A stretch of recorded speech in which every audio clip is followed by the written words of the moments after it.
Was she the person who put the ether core in my heart? I don't know. I know very little about your grandmother, but not everyone is lucky enough to do what's right in the beginning. We can only hope we'd have the chance to turn it into something we won't regret. Dr. Noah puts all the files back into the box and hands it to me. Maybe this is the choice she made.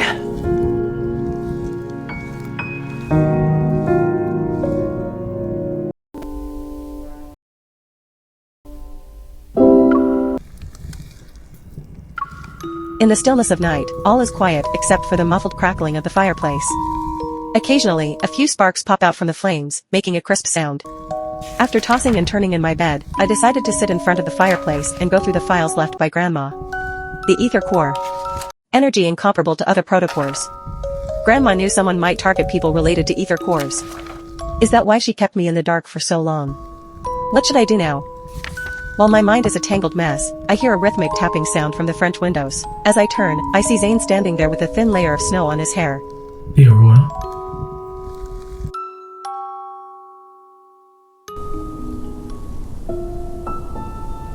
Will there really be one tonight? The weather forecast predicted heavy snowfall with cloudy skies, and the KP index is low. It's unlikely we'll see an aurora. Then why did you... When visiting for the first time, an aurora is required to make the trip worthwhile. Look, the snow has stopped. Only at the very end will someone know if there is a watershed moment. Until the very end. Yet, Grandma and those researchers... they... But there are people who persist until the very end, only to be defeated. I meant the Aurora. Same.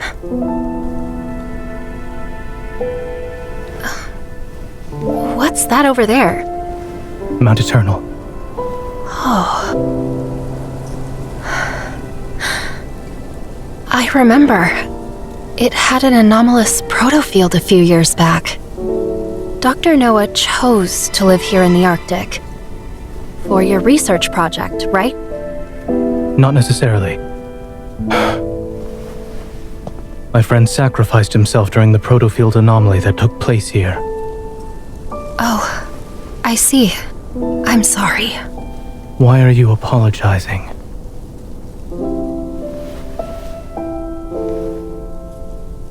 Is there more to his sacrifice? Like a secret? It was an accident. It's already in the past. Do you think the pain caused by death can truly be forgotten with time? It cannot. Time can't heal everything, nor can someone simply forget the pain. However, people can become accustomed to sorrow. But time has helped you and Dr. Noah find things worth living for, hasn't it? The Aurora.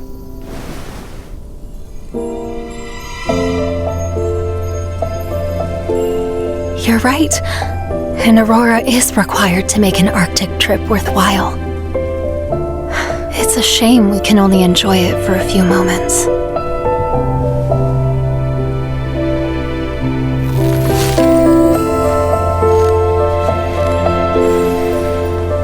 If you're sad, let this stay behind to appreciate the Aurora in your place.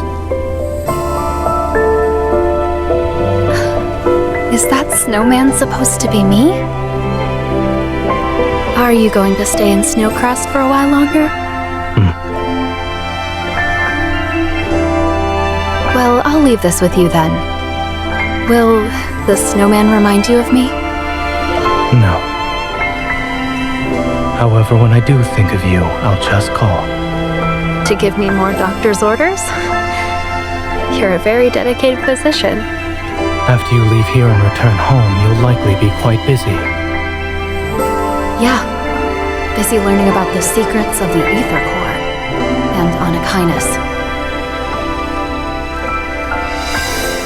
Let's hope that both of us can find the truth we seek.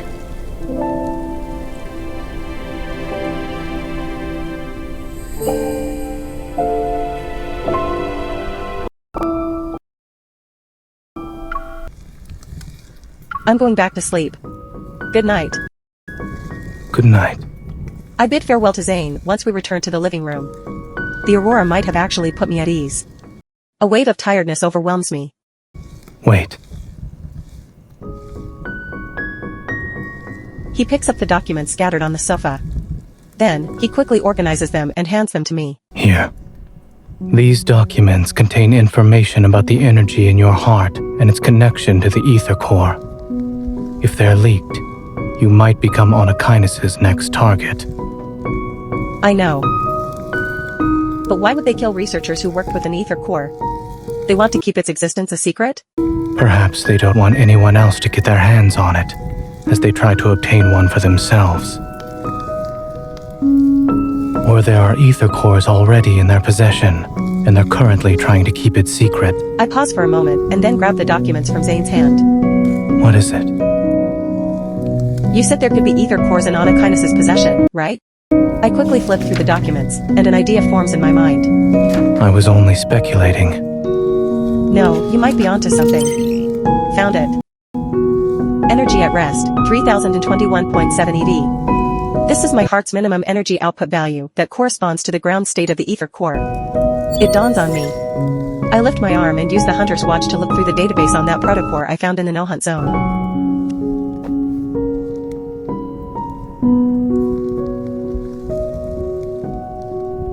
$3,019.9 EV. The protocurve of that protocore and the energy value in its ground state is close to the energy value of the ether core in my heart. Meanwhile, the energy value for ordinary protocores is around 2,500 EV. This can't be a coincidence. That protocore is a result of Anakinus using an ether core to modify it. As Dr. Noah said, the ether cores could already be in Anakinus' hands. A cheerful cry snaps me back to reality. Pi circles around me twice and curiously paws at the luggage by my feet. It took a lot of effort to get here. Why not stay for a few more days?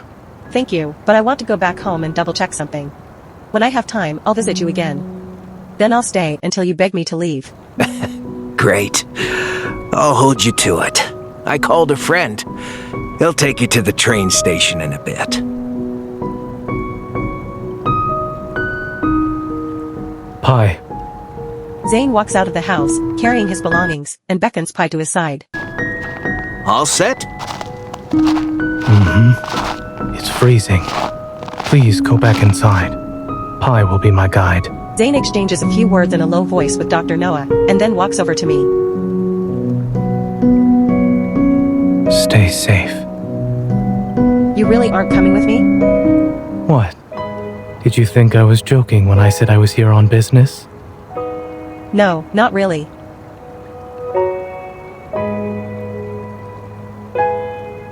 I shift my gaze, the distant snowy mountain in a deep slumber. For some reason, hearing that Zane plans to venture deep into MT Eternal reminds me of what he mentioned last night. I still feel uneasy.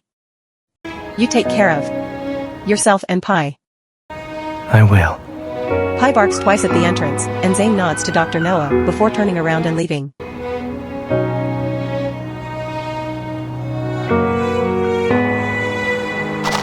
As daybreak arrives, everything else is still sleeping. His figure disappears, step by step, as he heads to the wintry mountain. In boundless white, he stands out like a lone stroke of black paint on a blank canvas, adding a touch of depth and beauty to pure scene. I blink and notice my vision has become slightly blurry. I rub my eyes and see tiny snowflakes. It's snowing again.